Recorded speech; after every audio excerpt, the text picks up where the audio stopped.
Good evening to all. Welcome back to my channel প্রাণা জীবন।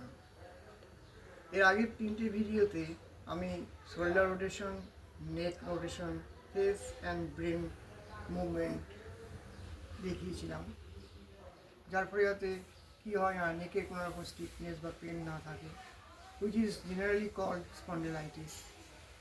তো যেহেতু সবসময় আমরা টিভি, মোবাইল, কম্পিউটার ঘাড় গুঁজে কাজ করার ফলে নেকে এই সমস্যাগুলো আসছে, স্টিফনেস হয়ে যাচ্ছে।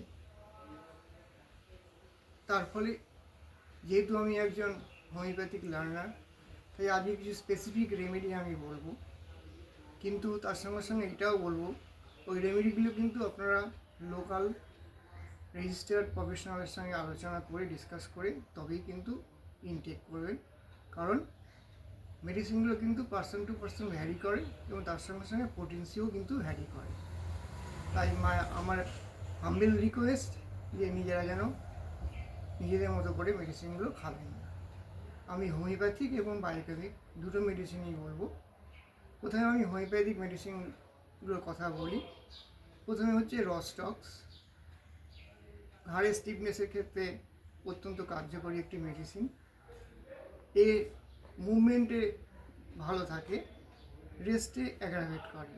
কাজে বুঝতে পারছেন যে ওষুধের ভ্যারিয়েশনটা কেমন রয়েছে পার্সন টু পার্সন। দ্বিতীয়তে আসি ব্রায়োনিয়া অ্যালবা। এর ঠিক রস্টক্সের অপোজিট। রস্টক্সে যেমন মুভমেন্টে ভালো থাকে, ব্রায়োনিয়া কিন্তু রেস্টে ভালো থাকে, আক্রান্ত স্থানে প্রেশার দিলে ভালো থাকে। 3 নম্বর হচ্ছে কস্টিকাম। এটাও নেকের স্টিফনেস, লং স্ট্যান্ডিং স্টিফনেস যাদের আছে, ঘাড় ঘোরাতে প্রচণ্ড অসুবিধা হয়, তাদের ক্ষেত্রে কিন্তু অত্যন্ত কার্যকরী। এর হ্রাসবৃদ্ধিটাও অত্যন্ত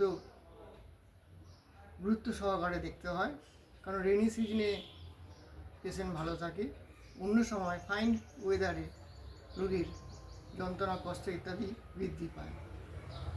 4 নম্বর হচ্ছে ল্যাকট্যান্থিস, অত্যন্ত কমন একটি মেডিসিন ঘাড়ের স্টিফনেস এবং মাসেলের কোনো রকম যন্ত্রণা। এই 4টে মেডিসিনের মধ্যে থেকে কোন মেডিসিনটা আপনার ক্ষেত্রে প্রযোজ্য হবে সেটা কিন্তু একটা রেজিস্টার্ড হোমিওপ্যাথি ডক্টরের সঙ্গে আলোচনা করে তবেই কিন্তু মেডিসিন খাবেন, কারণ পোটেন্সি ব্যাপার একটা রয়েছে। 630-200 বলে পরপর মেডিসিনে পোটেন্সি থাকে, তাহলে কোনটা কার্যকরী হবে সেটা কিন্তু একটুখানি ডাক্তারের সঙ্গে আলোচনা করে খাবেন। এরপরে আসি বায়োকেমিক মেডিসিন, যেটাকে টিস্যু রেমিডিও বলা হয় বা টিস্যু সল্ট বলা হয়। এক্ষেত্রে দুটো মেডিসিন, একটা হচ্ছে ম্যাকফস। ম্যাকফস নার্ভের পেনের সঙ্গে রিলেটেড। এই মেডিসিনটা হিটে বা সেক দিলে পরে পেশেন্টের আরাম বোধ করে, আর কোল্ডে কিন্তু অ্যাগ্রাভেট করে। আর আরেকটি মেডিসিন হচ্ছে ক্যালকেরিয়া ফ্লোরিকা। এই মেডিসিনটাও কিন্তু স্টিফনেসের ক্ষেত্রে অত্যন্ত কার্যকরী। এক্ষেত্রে আমি আমার পার্সোনাল এক্সপিরিয়েন্সটা আপনাদের সঙ্গে শেয়ার করি।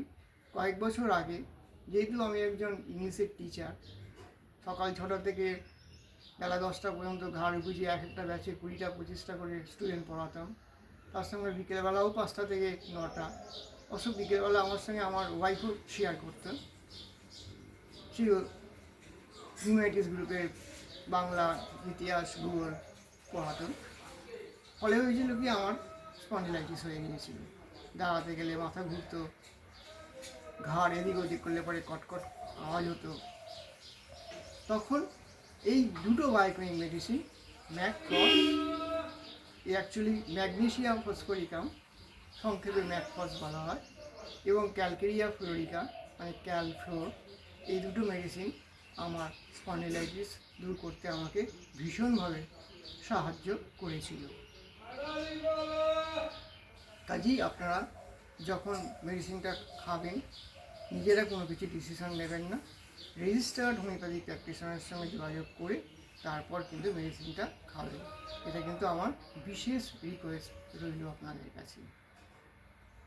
আর তার সঙ্গে সঙ্গে কিন্তু shoulder rotation, neck rotation, face and ব্রেনের যে মুভমেন্টের যে এক্সারসাইজগুলো দেখানো হয়েছে সেগুলো কিন্তু অবশ্যই করতে হবে ওষুধ খাওয়ার সঙ্গে সঙ্গে, তাহলে কিন্তু দ্রুত কিওর হয়ে যাবে। আশা করি যদি ভিডিওটা ভালো লেগে থাকে তাহলে লাইক, শেয়ার আর সাবস্ক্রাইব করতে ভুলবেন না। আবার দেখা হবে আগামী বুধবার সন্ধ্যে 7টায়।